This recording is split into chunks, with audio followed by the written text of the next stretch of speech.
الفجر يرسم بالضياء على المآب. Bismillah, alhamdulillah, salatu salamu ala rasulillah. Assalamualaikum warahmatullahi wabarakatuh. Sa pagpapatuloy natin sa ating pagtalakay sa At-Tauhidul Muyassar ni Sheikh Abdullah bin Ahmad Al-Huwail, ay narito na tayo sa kabanata na Amthilatu al-Shirkil Akbar wal Asgar, ang mga halimbawa ng Shirkul Akbar, malaking shirk, at Shirkul Asgar, ang maliit na shirk. Na makikita natin dito sa paglalahad na ito ni Sheikh na ang marami sa mga Muslim ang inakala nilang shirk ay ang hayagang pagsamba lamang sa iba pa liban kay Allah subhanahu wa ta'ala, ang pagdarasal kay Buddha, kay Jesus, kay Maria, sa mga santo, sa mga anghel, pagdarasal sa baka, sa puno, at iba pang mga nilikha ni Allah subhanahu wa ta'ala. Hindi lamang ito ang shirk. Taliwas sa maling pagkakaunawa ng maraming mga tao na nag-aakala na ang shirk ay ang pagsamba lamang sa iba liban kay Allah subhanahu wa ta'ala, o sa pamagitan ng pagdarasal sa kanila o kaya ay pagluhod sa kanilang mga ribulto. Ang shirk ay mayroong iba't iba pang mga anyo, na maaring ang shirk ay nasa anyo nga na may kinalaman sa mga hayagang gawaing pagsamba, at minsan naman ay mga hindi nakikitang mga gawain. At sa araw na ito inshallah ay tatalakayin natin ang mga amthila ala shirk al-akbar, ang mga halimbawa o mga anyo ng malaking shirk. Nang tinukoy unang-una dito ay shirkun akbar jali, ang shirk na malaki na nakikita, at shirkun akbar khafi, malaking shirk na hindi nakikita, na maaari nga ng shirk ay hayagan o nalilingid. Kaya marapat na maging maingat ang tao sa kanyang pananampalataya. Sa shirkun akbar jali o sa malaking shirk na hayag o nakikita, ang unang tinukoy ni Sheikh na halimbawa nito ay ang adzabhu li ghairillah, ang pagkatay para sa iba pa liban kay Allah subhanahu wa ta'ala. Na makikita natin ang hayagang halimbawa nito ay ang pagkatay para sa mga patron o para sa mga santo tuwing may kapistahan, na mga ito ay malinaw na pagtatambal kay Allah subhanahu wa ta'ala, dahil ang mga tao na ito ay nagkakatay ng mga hayop at naghahanda ng pagkain bilang pasasalamat sa kanilang patron para sa masaganang ani, at gayon din ay para sa matiwasay na buhay sa darating pang mga panahon, na malinaw na ito ay pagtatambal kay Allah subhanahu wa ta'ala, dahil sila ay nagpapasalamat sa iba pa liban kay Allah subhanahu wa ta'ala, at humihingi ng tulong sa iba pa liban kay Allah subhanahu wa ta'ala. At makikita natin dito sa Pilipinas, halos linggo-linggo ay mayroong pista sa iba't ibang bahagi ng Pilipinas. Pasasalamat kay San Pedro, pasasalamat kay San Juan, pasasalamat kay Birheng Maria, kay Jesus, sa mga anghel at iba pa, na tinatawag nilang mga kapistahan, na tinatawag sa iba't ibang mga pangalan. Na minsan, ang kapistahan na ito ay merong ibang pangalan na hindi totally dedicated sa mga santo, na maaring ito ay dedicated sa paggunita sa masaganang ani, o kaya ay sa masaganang ani ng mga bulaklak at iba pa, na pareho lamang ang mangyayari rito kung ang tao ay magkakatay para sa pagdakila sa mga selebrasyon na ito. At ito ay malaking shirk wal iyadu billah.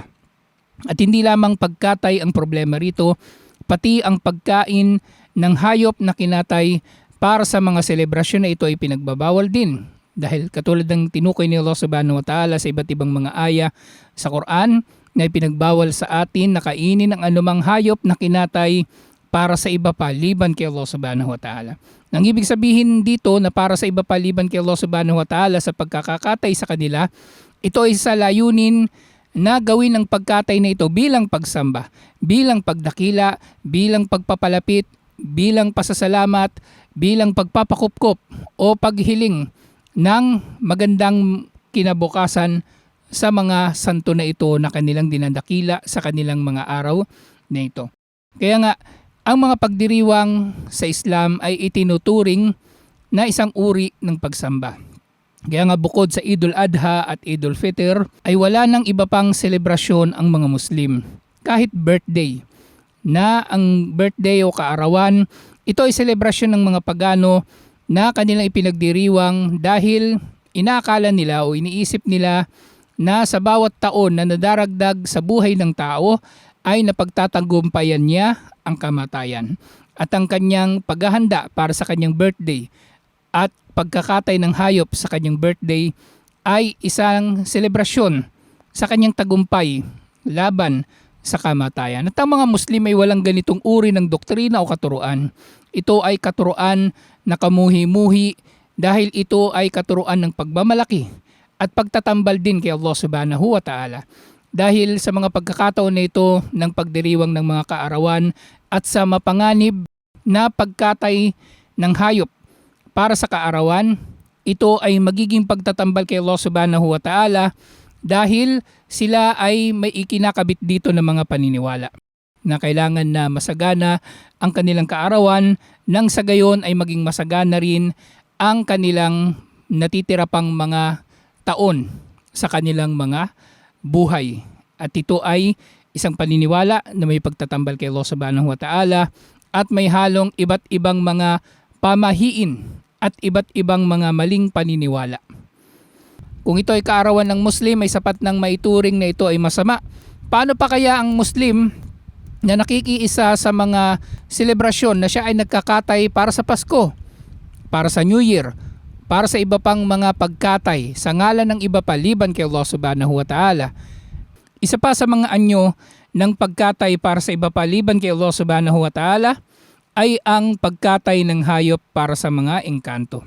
Dito sa Pilipinas, tayo ay merong malinaw na pagkakaunawa sa kung ano ang mga engkanto dahil ito ay paniniwala na minana natin sa ating mga ninunong Muslim. Pero ang mga hindi Muslim, obviously nakalimot sa tauhid o nakalimot sa kaisahan ni Allah subhanahu wa ta'ala, sila ay nag-aalay sa mga engkanto upang hindi sila gambalain ng mga ito. Bilang halimbawa, sila ay nag-aalay halimbawa ng pagkain o inumin sa duwende, sa tikbalang, sa kapre, nang sa gayon ay hindi sila gagambalain ng mga ito at ginagawa nila ito tuwinang mayroong kababalaghan na nagaganap sa isang lugar o sa ilang mga tao.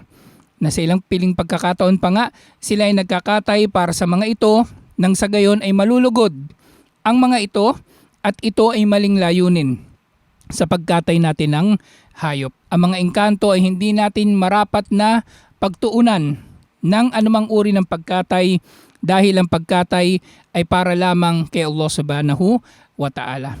Kahit ang pagkatay na ito ay layunin natin dito ay para sa pagkain lamang, nagkakatay tayo ng hayop sa pagsasabi ng Bismillah. Sa ngalan ni Allah subhanahu wa ta'ala na idinidedicate natin ang pagkatay na ito kay Allah subhanahu wa ta'ala.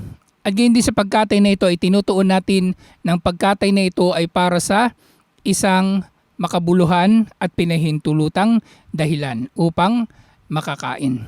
At sa ibang pagkakataon ay bilang pagsamba nga, lalong-lalo na kung ito halimbawa ay pagkatay para sa kurban ng mga kambing, tupa, baka at kamelyo.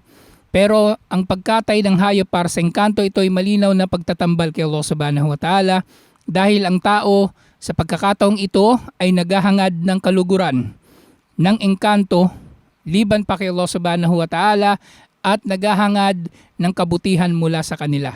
At minsan pa nga ay naghahangad sila ng kabutihan mula sa kanila katulad ng tulong at iba pa. Pangalagaan tayo ni Allah subhanahu wa ta'ala mula sa mga ito. At syempre isa pang anyo ng pagkatay ng mga hayop sa pag-aalay sa mga demonyo o mga engkanto ay ang ginagawa ng mga manghuhula o mga mangkukulam at mga salamangkero sa pangkalahatan na sila ay merong ugnayan sa mga demonyo na mga demonyo na ito ay nagbibigay sa kanila ng kapangyarihan o kaya ay naglalaan ng kanilang serbisyo sa mangkukulam, manghuhula o salamangkero na ito ng kapalit ay ang pag-aalay ng hayop dito. Inakala ng mga tao ng pag-aalay ng hayop na ito ay simple lamang bilang kapalit sa serbisyo ng demonyo na ito. Subalit ang katotohanan dito, ito ay isang anyo ng pagsamba sa demonyo na ito. Na ito ang literal na kahulugan kapag sinabi sa isang kasabihan na isinasanla ng tao ang kanyang kaluluwa kay Satanas sa pamagitan ng paghingi ng tulong kay Satanas. Na Satanas ay magbibigay sa kanya ng tulong na kinakailangan niya sa anyo ng panghuhula, sa anyo ng hula, mahika o salamangka, kulam at iba pa. Subalit ang kapalit naman nito ay ang pagsamba ng mangkukulam, manghuhula o salamangkero sa demonyo na ito na tumutulong sa kanila. Na ang mga demonyo na ito, sila ay mga mapanlinlang na maaring sila ay magbibigay sa tao ng mga pangako o maaring bubulag sila sa mga tao sa pamagitan ng pagpapaningas ng kanilang mga pagnanasa. Subalit ang kapalit pala nito ay ang kanilang mga kaluluwa. Nang literal ditong tinutukoy ay ang pagsamba nila sa mga demonyo na ito bilang katambal ni Allah subhanahu wa ta'ala. Pangalagaan nawa tayo ni Allah subhanahu wa ta'ala at patuloy na gabayan. Hanggang dito na lamang. Wassalamualaikum warahmatullahi wabarakatuh.